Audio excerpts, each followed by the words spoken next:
Dictation start होगा 5 second बाद। Start.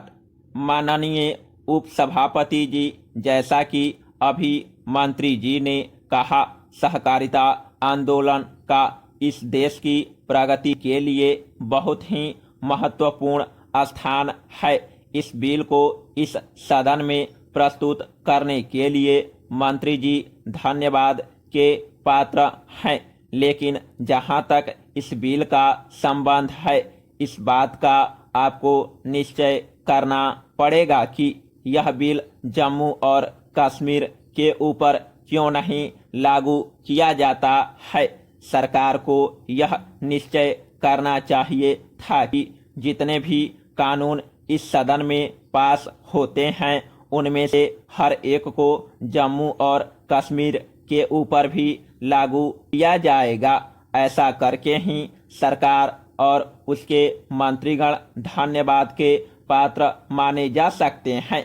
हम लगातार कई वर्षों से इस बात की मांग करते आ रहे थे कि जम्मू कश्मीर हमारे देश का अभिन्न अंग है। अतः जो भी कानून संसद में पास होते हैं, वे अविलंब जम्मू कश्मीर पर भी लागू होने चाहिए। ऐसा न करने से लोगों के मन में शंका होती है कि दूसरे राज्यों से उसको अलग दर्जा क्यों दिया गया है।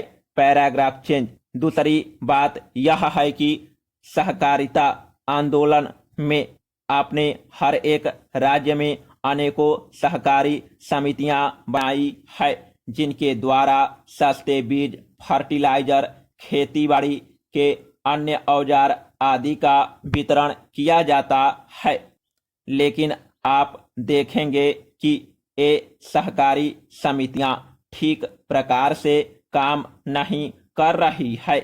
हम इस बात को कहते आ रहे हैं कि समितियों का काम ठीक ढंग से होना चाहिए, लेकिन एक तरफ तो किसानों को उनकी आवश्यकताओं के अनुसार खाद एवं बीज नहीं मिलते हैं, दूसरी ओर उनके लिए सिंचाई का ठीक तरह से प्रबंध नहीं हो रहा है, जिसके कारण उनको खेती बाड़ी के धंधे में काफी नुकसान पहुंच रहा है।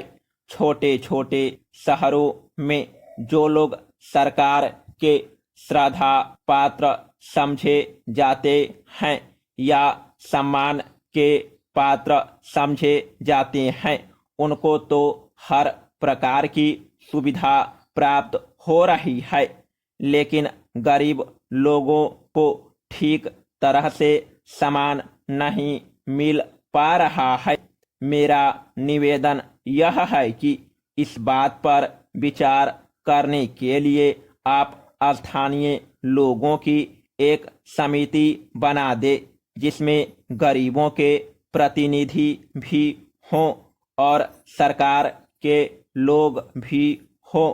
आपको यह देखकर आश्चर्य होगा कि सरकार जो कुछ करना चाहती है, उसके ठीक तरह से कार्यान्वित न होने से हमारी आशाओं पर पानी पड़ जाता है।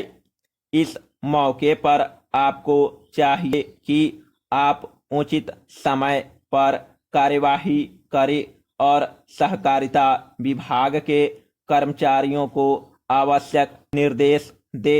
जो कुछ मैं कहना चाहता था वह मैंने कह दिया। इन बातों पर विचार करना या न करना आपके हाथ में है, किंतु यह बात ध्यान में रखनी आवश्यक है कि सहकारिता आंदोलन को जितना आगे बढ़ाया जाएगा, उतने ही प्रगति शीघ्र होगी। जनतंत्रीय देश में सहकारिता आंदोलन को बड़ी महत्वपूर्ण भूमिका अदा करनी होती है। गांव से लेकर शहर तक सहकारी समितियों का गठन होने से जनतंत्र का आधार मजबूत होगा। समाप्त।